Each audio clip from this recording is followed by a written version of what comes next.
오늘은 저희가 순종의 길 야곱 시리즈 5번째 시간으로 창세기 28장 10절에서 22절을 통해서 베델의 하나님이라는 제목으로 하나님의 말씀 증거하겠습니다. 우리가 지난 시간에 살펴본 대로 야곱은 형과 아버지를 속이게 되어지죠. 그리고 그 복을 가로채게 되어집니다. 형인 에서는 그것으로 인해서 분노하여 아버지가 돌아가시면 이 동생 야곱을 죽이겠다라는 이 다짐을 하게 되어지고, 또 그 마음이 얼마나 강렬했는지 그 표현이 어머니인 리브가의 귓가에 들려지게 되어집니다. 그래서 이 아이들 사이에 서로 죽이는 일들을 막고자 어머니 리브가는 남편인 이삭을 설득하여서 어떻게 합니까? 자신의 오빠 야곱의 외삼촌 라반의 집으로 이 야곱을 피신시키기로 결정하게 되어집니다. 하나님의 역사가 참 놀랍죠. 속이는 것을 통해서 갈등이 생기고 그것으로 인해서 도망을 가게 되어지는데, 근데 사실은 그 모든 것 속에 하나님의 뜻을 이루시는 하나님의 섭리가 숨겨져 있죠. 무엇입니까?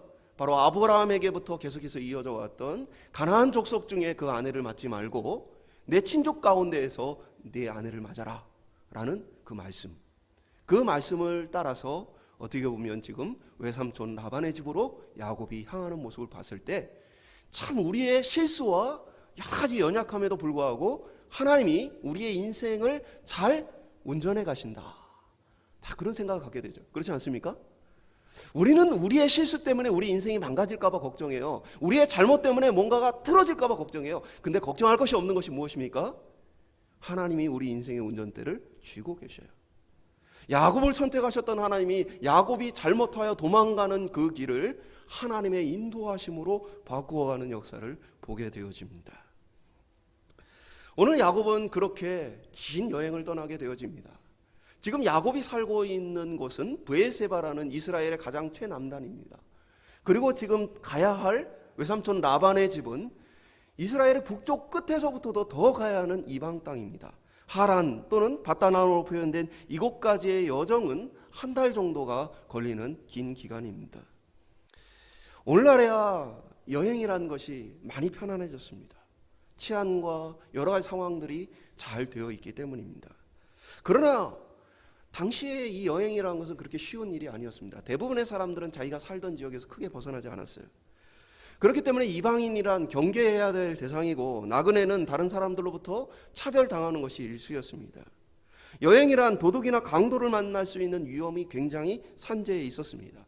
더욱이 야곱이라는 사람 자체는 형 에서와는 달랐어요. 형 에서는 산과 들로 다니며 새로운 것들에 도전하는 그런 적극적인 성격이었음에 반해 야곱은 주로 집안에 거주하는, 머물러 있는 안정적인 것을 추구하는 그런 성격의 사람이었습니다. 한마디로 해서 지금 떠나는 이 여행은 위험하고 또 야곱의 성품에도 잘 맞지 않는 두려운 또 외로운 그러한 걸음이었다는 것이죠. 우리도 또 삶을 살다 보면 그런 인생의 여정을 경험하게 되어집니다. 내 성향과는 맞지 않는 가정이나 직장이나 학교나 삶의 현장 때문에 우리가 고민하게 되어지는 경우가 많습니다. 내가 이곳에 있어야 하는가? 내가 계속해서 이 일을 해야 하는가? 많은 고민을 하게 되어집니다. 때로는 그것 가운데 서로 갈등이 일어나고 그 현실의 그 갈등 때문에 큰 괴로움을 겪게도 되어집니다. 오늘 본문에 보면 야곱은 홀로 이 여행을 떠나는 것 같지만 사실은 그 어려운 여행에 하나님께서 찾아오시는 모습을 보게 되어집니다. 오늘 저희들의 인생길 속에서도 하나님은 찾아오시는 분이십니다. 오늘 야곱의 인생길에 나타나신 그 하나님, 야곱에게 말씀해 주시는 그 하나님이 오늘 저희들의 삶 가운데 어떻게 말씀하시며 우리에게 무엇을 원하시는지 오늘 함께 살펴보는 시간이 되기를 주님의 이름으로 축원합니다. 첫 번째 한번 따라 보겠습니다. 야곱을 징계하시는 하나님. 하나님 야곱을 선택하셨죠. 그렇기 때문에 야곱이 무슨 짓을 해도 괜찮다가 아닙니다. 성경은 야곱이 잘못했으면 그 잘못에 대한 책임을 지도록 하시는 모습을 보게 되어집니다. 우리가 신앙생활을 하다 보면 종종 내가 하나님께 용서받았어 하면서 자신의 잘못에 대한 책임을 지지 않는 모습을 종종 보게 되어집니다. 그래서 많은 사람들이 기독교인들을 바라보며, 그러한 모습을 바라보며 기독교인들은 무엇이냐? 하나님께만 용서를 받고 자기의 책무를 감당하지 않는 자다라고 생각할 때가 많이 있어요. 사실은 하나님은 그렇지 않습니다. 하나님 우리를 사랑하시고 우리를 긍휼히 여기시고 우리의 죄를 용서하기는 하시지만, 그러나 우리에게 주어진 그 책임을 다하기를 원하신다는 거예요. 그런 의미에서 본다면 야곱이 부모를 속이고 형제를 속이고 어떤 잘못된 그러한 선택과 결정들을 해나가는 그 모습을 봤을 때, 하나님은 마치 부모가 자녀를 징계하듯이 인생의 채찍을 통해서 하나님의 백성들을 바른 길로 인도해가는 분이다라는 것들을 알게 되었습니다. 히브리서 12장 7절은 그러한 부분을 아주 명확하게 표현해 주고 있습니다. 너희가 참음은 징계를 받기 위함이라. 하나님이 아들과 같이 너희를 대우하시나니 어찌 아버지가 징계하지 않는 아들이 있으리요. 그래서 지금 히브리서의 상황은 뭡니까? 복음을 지키기 위해서, 신앙을 지키기 위해서 고통을 당하고 있는 상황이에요. 근데 단순히 의인의 고통이라고 표현하지 않고 뭐라고 얘기하고 있습니까? 하나님의 아들로서 당하는 징계다라고 표현을 해주고 있어요. 야곱은 하나님의 선택을 받았지만 그가 아버지를 속이고 또 형을 속이고 여러 가지 잘못된 동기와 마음, 욕심이 먼저 나서는 그 모습 때문에 하나님 뭐 하십니까? 그를 징계하심으로 그 집에서 쫓아내시는 모습을 보게 되어집니다. 야곱은 모든 복을 얻기 위해서 욕심을 부렸는데 결과는 어떻게 됐습니까? 사실은 모든 것을 잃어버렸습니다. 아버지 집의 따뜻한 보호와 아버지의 재산과 아버지의 모든 것들을 다 뒤로 하고 야곱은 지금 홀로 몰래 도망가야 하는 신세가 되었습니다. 하나님은 그렇게 하나님의 사랑하는 백성들에게도 그 잘못과 또 그들의 잘못된 동기에 대해서 분명하게 그것들을 깨닫게 하시며 징계하시는 하나님이라는 사실입니다. 물론 모든 사람들이 징계를 받는다고 해서 깊이 있게 깨우치는 것은 아닙니다. 때로는 지식적으로 내가 잘못을 했다, 때로는 감정적으로 내가 후회를 하게 된다 할지라도 마음에 변화되지 못하는 모습들도 보게 되어집니다. 같은 실수와 잘못을 계속해서 반복하는 경우도 많이 보게 되어집니다. 그러나 우리가 감사하는 것은 무엇입니까? 하나님께서 우리의 부모님들과 같이 오래 참음으로 자녀를 훈육하듯 우리와 함께 하신다는 사실입니다. 오늘 우리는 하나님의 이 징계를 바라보면서 우리의 삶 가운데에 정말 내가 마음대로 살아도 복받는 삶이다, 그것이 아니고 하나님의 뜻과 말씀에 순종하여 살아야겠구나. 또 다른 한편으로 하나님의 징계가 우리 가운데 찾아와서 우리가 어려움과 또 괴로움과 슬픔을 경험하고 있을 그때에 내가 벌 받아서 이렇게 되었구나 라고 마음을 내려놓는 것이 아니라 오늘 저희들 속에서 하나님의 징계가 나에게 함께 하심에 하나님이 나를 여전히 사랑하고 계시고 나를 여전히 포기하지 않으셨구나. 이 징계를 통해서도 하나님의 위로와 소망을 발견할 수 있는 저와 여러분 될 수 있기를 주님의 이름으로 축원드립니다. 두 번째 한번 따라해 보겠습니다. 야곱을 부르시는 하나님. 말씀드린 것처럼 오히려 징계가 없다는 것은 하나님의 자녀가 아니라는 의미가 되어집니다. 대표적으로 에서의 인생이 그와 같죠. 에서의 인생에 성경의 관심이 이제 사라지게 되어집니다. 에서가 어디에서 지내는가, 무엇을 하는가, 그의 삶에 대해서 많은 관심을 두지 않습니다. 다만 야곱과의 관계를 설명하기 위해서 필요한 부분만을 성경은 언급하고 있습니다. 한마디로 얘기해서 에서는 하나님의 관심에서 벗어났습니다. 그리고 하나님은 그에게 많은 복을 주거나 징계를 하거나 뭐 그의 삶에 크게 관여하지 않는 것처럼 성경은 보여집니다. 반면에 야곱의 삶은 똑같이 부족한 삶이죠. 불순종의 삶이에요. 욕심이 많아요. 갈등을 많이 일으켜요. 그럼에도 불구하고 하나님은 야곱을 애정을 가지고 그 삶을 지켜보신다는 사실입니다. 이것이 바로 하나님의 은혜입니다. 오늘 우리의 삶도 하나님께서 우리를 부르셨기에, 선택하셨기에 친히 찾아와 주시는 놀라운 삶을 우리가 경험하고 있는 것입니다. 오늘 우리가 잘해서 하나님께 복을 받을 만한 해서가 아니라 우리가 하나님의 자녀이기 때문에 이 복을 받고 있다는 사실입니다. 11절은 한국 성경에 잘 드러나 있지 않지만 반복적으로 굉장히 강조하는 표현이 있습니다. 한 곳에 이르러는 해가 진지라 거기서 유숙하려고 그곳에 한 돌을 가져다가 베개로 삼고 거기 누워 자더니. 한국 성경에는 그냥 표현되어 있는 것 같죠. 근데 이제 잘 보면 그 장소라는 뜻이 이 짧은 하나의 이 한 절에 4번이 반복이 되어집니다. 한 곳에, 거기서, 그곳에, 거기. 그러니까 지금 이 장소를 굉장히 본문이 강조를 하고 있어요. 왜 그렇습니까? 이 장소는 하나님께서 야곱을 만나기로 작정하시며 기다리셨던 장소이기 때문에 그렇습니다. 그러니까 도망차이고 어떻게 보면 속이는 자인 사기꾼인 야곱을 하나님 뭐 하셨던 거예요? 만나기로 작정하고 준비하셨던 모습이라는 사실이에요. 하나님께서는 야곱의 피난길 가운데 바로 그 장소 베델에서 그를 만나 주십니다. 그는 하나님을 구하고 찾고 회개하고 돌이켜서 하나님을 그가 만나기를 원해서 하나님 그곳을 만나 주신 게 아니라는 사실을 우리는 발견하게 되어져요. 어둠 속에서 도망하고 정신없이 숨어 지내야 하는 야곱의 이 모습,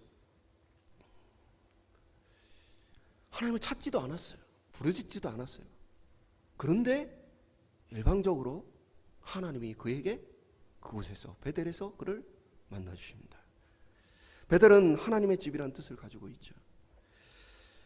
그곳에서 어떻게 하나님 만나느냐, 12절에 보면 꿈에 본즉 사다리가 땅 위에 서 있는데 그 꼭대기가 하늘에 닿았고 또 본즉 하나님의 사자들이 그 위에서 오르락 내리락 하고, 그러니까 땅과 하늘이 만나는 이 사다리, 어떤 이들은 돌계단이라고도 표현하지만 큰 의미는 없습니다. 땅과 하늘을 연결해 있고 하나님이 그 위에 계시고 하나님의 천사들이 왔다 갔다 하고 있는 그 환상을, 꿈을 보게 되어지죠. 루터나 칼빈은 바로 하늘과 땅을 연결하는 이 사다리를 예수 그리스도의 비유다라고 표현하기도 했습니다. 중요한 것은 무엇이냐? 같은 맥락이에요. 하나님의 전능하신 그 능력과 역사가 이 땅 가운데 나타나고 있다. 하나님이 천사들을 통해서 하나님의 일을 지금 이 땅 가운데 행하고 계시다. 야곱에게 지금 이 비유를 들어 설명하면 야곱의 상황은 지금 뭡니까? 야곱이 지금 정상적으로 지금 외삼촌 집에 가는 게 아니죠. 이삭은요 굉장히 큰 부자였어요. 그리고 유력한 자였습니다. 어떻게 그걸 압니까?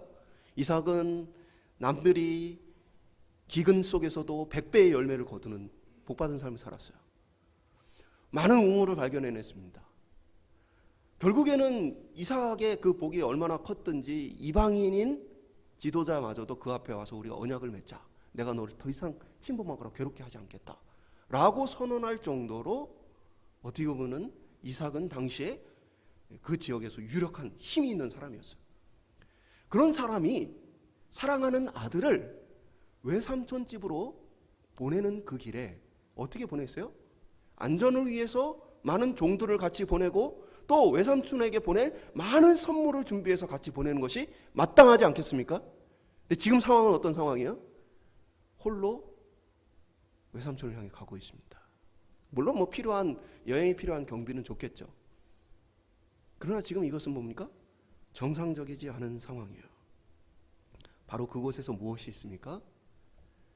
하나님의 너를 지키시겠다는 그 약속을 지금 꿈을 통해 보고 있는 것입니다.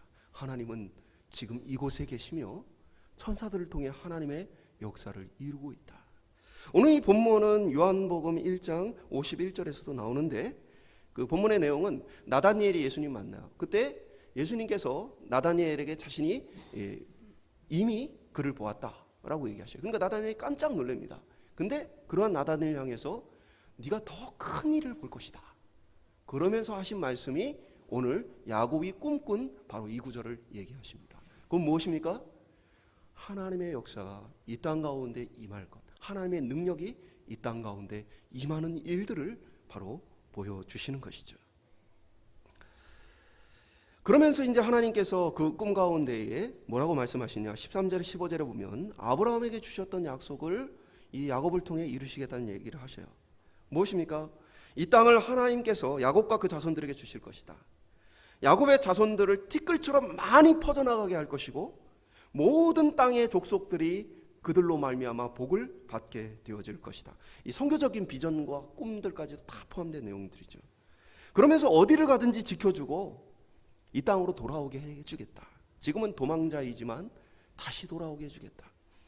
그리고 그 모든 것을 다 이룰 때까지 떠나지 않고 함께 하겠다. 야곱의 지금 도망가는 이 모습은 한편의 징계입니다. 홀로 목숨을 걸고 두려움과 외로움 속에서 그 길을 떠나야 하는 것은 한편의 징계이기도 하지만, 하나님은 야곱을 버리신 것이 아니라 오히려 그와 함께 하시겠다는 놀라운 약속을 전해주시는 모습을 보게 되어집니다. 하나님의 위대한 사명을 받은 야곱은 그러한 자격을 갖춘 사람이 아니었습니다. 속이는 자로, 또 자신의 잘못으로 인해 많은 갈등과 괴로움을 만들어내는 도망치는 인생.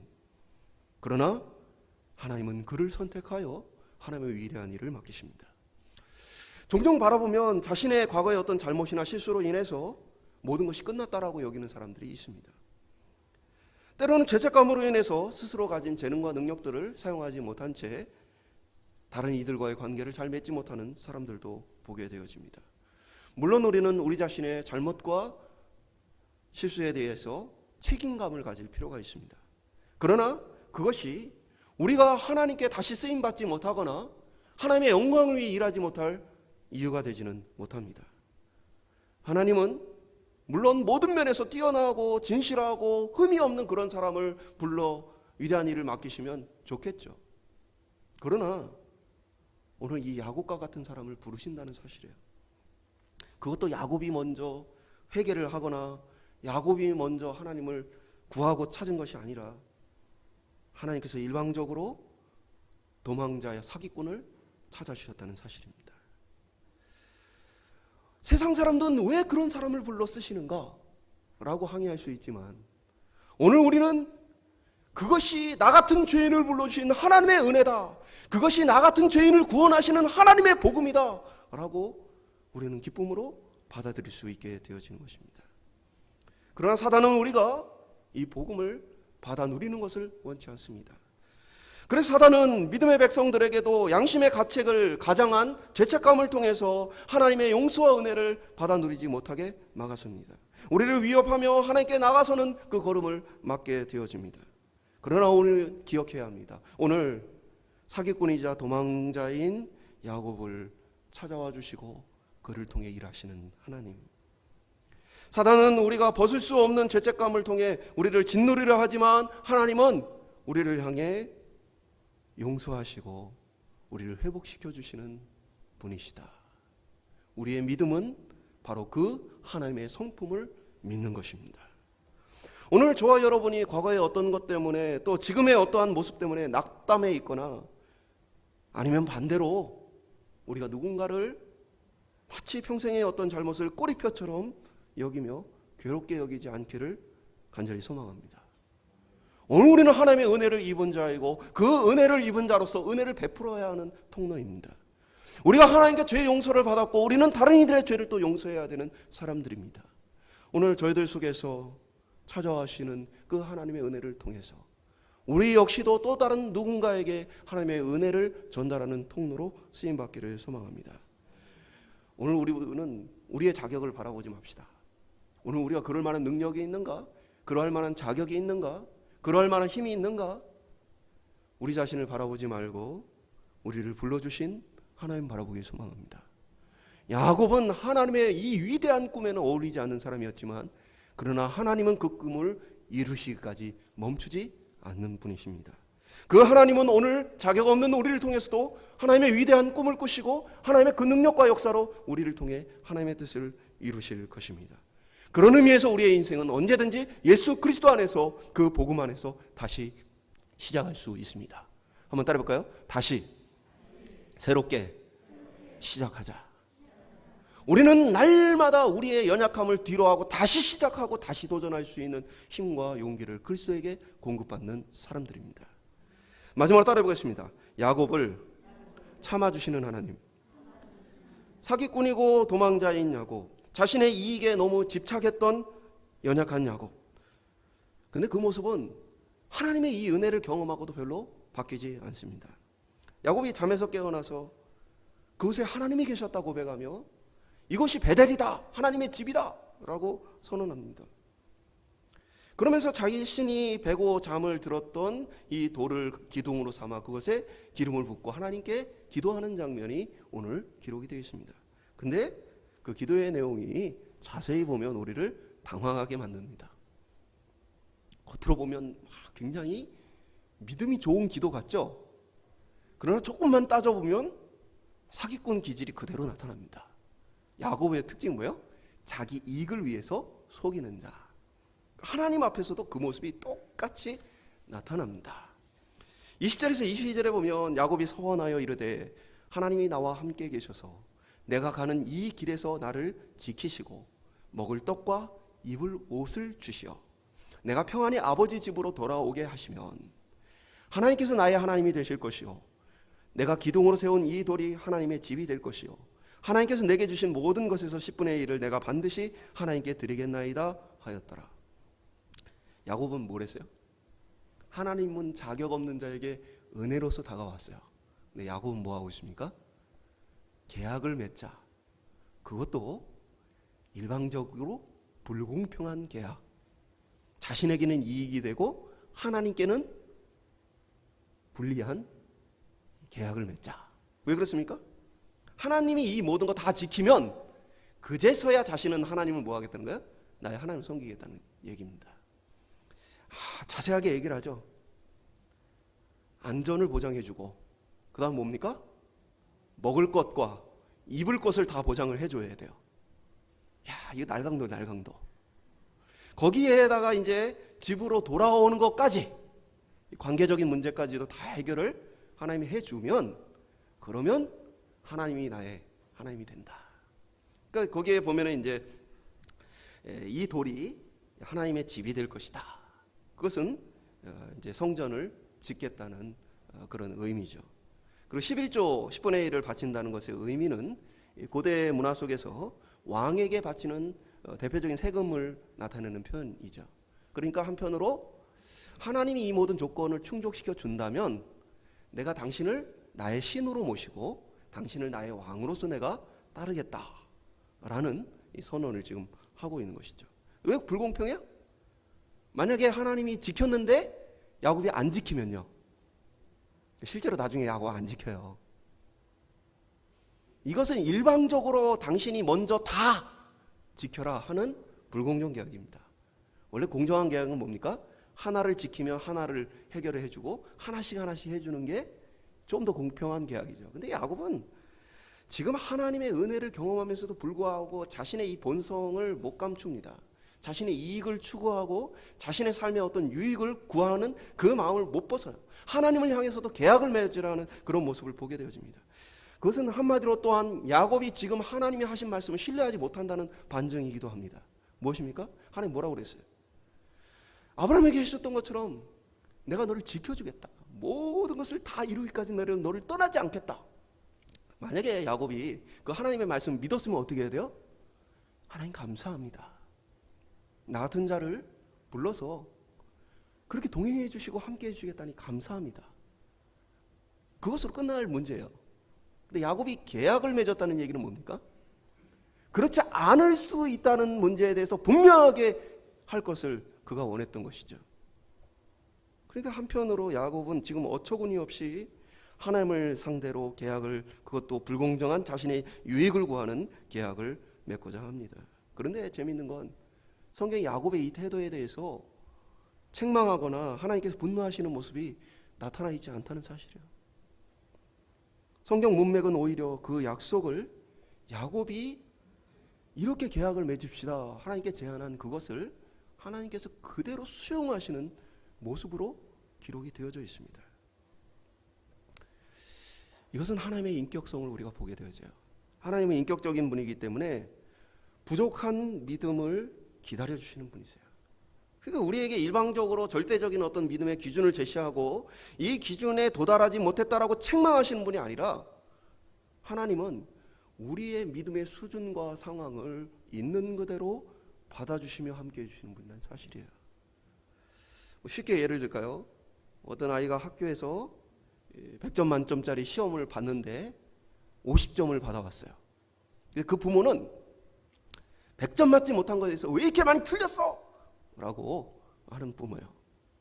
이 부모가 그렇게 이제 혼을 나고 아이가 다음 시험에서 60점 맞았어요. 그럼 집에 갈 때 어떨까요? 기쁠까요? 아니면 두려울까요? 더럽겠죠. 너 왜 100점 맞지 못했니? 너 왜 이렇게 많이 틀렸니? 왜 이렇게 공부를 안 했니? 60점 맞고 집에 가는 게 두려울 거예요. 부모의 얼굴을 대하는 게 어려울 거예요. 근데 만약에 이 아이가 50점을 맞고 55점을 맞았어요. 이제 부모가 그래도 지난번보다 많이 올랐구나. 수고했다. 그렇게 열심히 하면 계속 오를 수 있어. 더 잘할 수 있어. 그렇게 한다면 아이가 다음 시험에 60점 맞았어요. 집에 갈 때 어떤 마음이겠어요? 혼날까봐 두려운 마음이겠어요? 칭찬받을 기쁨이겠어요? 칭찬받을 기대를 가지고 기쁨을 가지고 자랑스럽게 60점짜리 시험지를 가지고 집에 가겠죠. 이거 우리 신앙생활이에요. 하나님이 우리에게 완벽한 기준을 제시하고 그 기준에 도달하지 못했다고 우리를 책망하고 분노하시는 그런 하나님이라면 우리는 그 하나님께 담대히 나갈 수가 없을 겁니다. 하나님 앞에 설 때마다 두려워하고 하나님 앞에 설 때마다 우리는 패배자로서의 모습을 갖게 되어질 거예요. 근데 하나님 어떤 분이세요? 야곱의 지금 이 부족한 믿음의 상태를 받아주시고 그의 말을 수용해 주시고 그와 함께 해주시는 분이세요. 그 모습은 마치 60점 맞은 아이가 집에 갔을 때 내가 그래도 부모에게 조금 더 칭찬을 받을 수 있겠구나 라는 마음으로 부모를 대할 수 있는 것 같아요. 성경은 우리에게 뭐라고 얘기합니까? 항상 뭐하라고 그래요? 슬퍼하라? 항상 두려워하라? 뭐라고 얘기하고 있습니까? 항상 기뻐하라. 그 기쁨이 어디 있습니까? 바로 우리를 기다려주시고 참아주시는 하나님을 신뢰할 때의 그 기쁨이 우리 속에 있는 것입니다. 우리의 신앙은 아무리 열심히 신앙생활하고 애를 써도 성경이 말하는 그 목표치에 절대 도달할 수가 없습니다. 그러나 우리가 이 신앙의 여정을 기쁨으로 할 수 있는 이유는 하나님께서 우리와 함께 하시며 위로와 평안을 주시기 때문입니다. 야곱의 소원은 그 자신만이 아니라 그 모든 자손들에게까지 유효한 계약이 되었고 오늘 믿음을 따라 사는 우리에게도 마찬가지가 되었습니다. 하나님께서 우리를 지켜주시면 우리를 돌봐주시면 우리는 당신의 백성이 되어집니다. 하나님이 먼저 그렇게 행하시면 우리는 당신의 백성이 되어집니다. 내가 회개를 하고 내가 하나님을 향해서 무언가를 많이 하고 내가 많은 헌신을 해서 내가 당신의 백성으로 인정받는 것이 아니라 무엇입니까? 하나님이 나를 불러주심에 내가 당신의 백성이 되어집니다.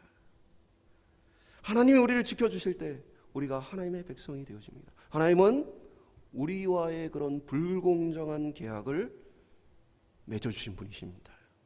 우리는 그것을 은혜라고 말하죠. 우리의 믿음이나 헌신으로 얻는 것이 아니라 하나님의 은혜로 되어지는 것입니다. 감히 하나님께서 먼저 은혜를 베풀어 말하는 그 요구에 응답해 주신 것입니다. 오늘 저와 여러분의 신앙생활이 바로 이런 인격적인 하나님을 신뢰함으로 믿음의 자리로 나아갈 수 있기를 소망합니다. 오늘 그 하나님께서 우리를 만나기를 기뻐하시고 함께 하시기를 기뻐하시는 그 모습을 바라보고 담대히 하나님 앞에 설 수 있기를 축원드립니다. 말씀을 맺도록 하겠습니다. 베델의 하나님, 야곱은 하나님을 베델에서 만났습니다. 그곳은 사기꾼이었고 도망자였던 야곱의 모습 속에 하나님을 만났습니다. 외로움과 두려움이 있던 그곳에서 하나님을 만났습니다. 하나님의 그 위대한 부르심, 그를 향한 복은 그의 지금의 모습에는 전혀 합당하지 않는 모습이었습니다. 그러나 하나님은 그에게 일방적으로 찾아와 복을 선포해 주십니다. 복음이란 그렇게 우리에게 선포된 기쁜 소식입니다. 지금 나의 상황이 어떠한가, 나의 과거의 삶이 어떠했느냐가 아니라 하나님이 지금 나를 찾아와 주셨다. 그리고 내 삶의 위대한 계획을 가지고 내 삶의 새로운 길을 열어 가신다. 그것이 우리에게 복음입니다. 오늘 과거의 어떤 잘못이나 오늘 우리 자신의 어떠한 모습 때문에 그것 때문에 우리가 무언가에 짓눌려 있고 괴로운 마음속에 있다면 오늘 하나님을 바라볼 수 있게 소망합니다. 베델의 하나님께서 우리 가운데 나타나셔서 다시 말씀해 주시고 일하시기를 간절히 소망합니다. 물론 그렇다고 우리가 우리의 연약함과 죄를 당연한 것처럼 여기며 그것에 대한 책임을 회피하는 것은 아닙니다. 오늘 하나님은 야곱으로 하여금 모든 것을 다 잃게 하시고 홀로 그 여정을 걸어가게 하신 것처럼 때로는 우리의 삶 가운데 하나님의 징계를 통해서 우리로 하여금 하나님 깨닫게 하시고 알게 하시기도 합니다. 그러나 우리가 또 잊지 말아야 할 것은 그 징계조차도 하나님이 우리를 여전히 버리지 않았다는 은혜와 사랑의 표시입니다. 오늘 저와 여러분 속에서 베델의 하나님을 통해 우리와 함께 하시고 새 힘과 새 능력으로 우리의 인생을 이끌어 가시는, 우리의 삶을 우리의 실수에도 불구하고 잘 이끌어 가시는 하나님의 은총을 경험할 수 있기를 소망합니다. 제 인생에는 한 가지의 이제 좌우명이 있는데, 최고의 선택. 왜 최고의 선택이냐? 나는 때로 불신앙과 부족함을 통해 최악을 선택할 수 있지만 하나님은 그 최악의 상황 속에서도 최선의 선택으로 나의 삶을 이끌어 가시는 분이시다. 오늘 야곱은 최악의 선택으로 가족으로부터 버림받고 도망가지만, 그러나 하나님은 그러한 야곱의 인생을 최고의 복받은 인생으로 이끌어 가신다. 오늘 그 하나님의 복음의 기쁨과 감격으로 하나님의 은혜에 걸맞게 주님 앞에 그 믿음을 따라 사는 저와 여러분, 우리 교회가 될 수 있기를 축원드립니다.